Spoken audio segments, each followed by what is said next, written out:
We even talked about Rayne from 90 Day Fiance Before the 90 Days, who dated Chidi in a couple of days. So let's see what she's up to. She's been very active on her threads, and there's a couple of them that I think are a little interesting. So this one here, she says that the scammer Chidi, getting thousands in January from the show, best thing anyone can do is report him for fraud for his GoFundMe. She's sitting here talking about how much he is a fraud. However, she's the one that applied to a show even though they weren't dating. I remind you that they were dating, they broke up for several years, and then she applied to the show. She wasn't dating him.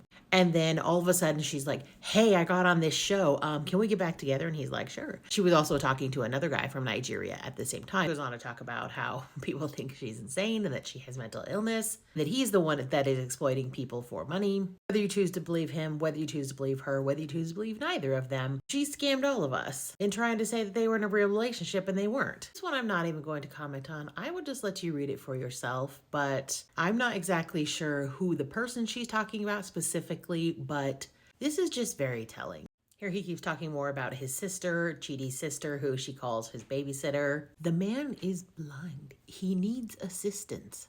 Then when he proceeded to yell at me that he hadn't loved me in over 2 years, it's because you were broken up. Because you weren't together. You were on a break. And no man's ever going to love me, blah, blah, blah, blah. The final scene where he meets her at her hotel and they've broken up by this point and he still is like giving her gifts and stuff like that. It was a little weird. Anyway, this is kind of what she's referring to. And, you know, maybe he also just kind of wanted to like make peace, say, here, take these things as a peace offering. I don't want to be with you, but I also don't want you to hate me. Here's some gifts. I have no idea what's happening here. I spent 3 weeks in another country. For 2 nights, I paid heartache and headache. The rest of the time I was there, I paid cash with a broken heart at the desk, hoping, waiting. But my time came because I sure still had fun. Did I read that right? And I gained a lot off of it. I'm not so shy. Even in Nigeria, I was hugging everyone that looked like they wanted a hug back. It's the yelling for me that I just can't, but the things I want to say so bad. Ooh, they are lucky they have minions from hell backing you up on the earth. Fire. Only because that's where most are heading. But we all know the light always wins, and at some point, I will be able to say everything I need and even want. Patience is virtue.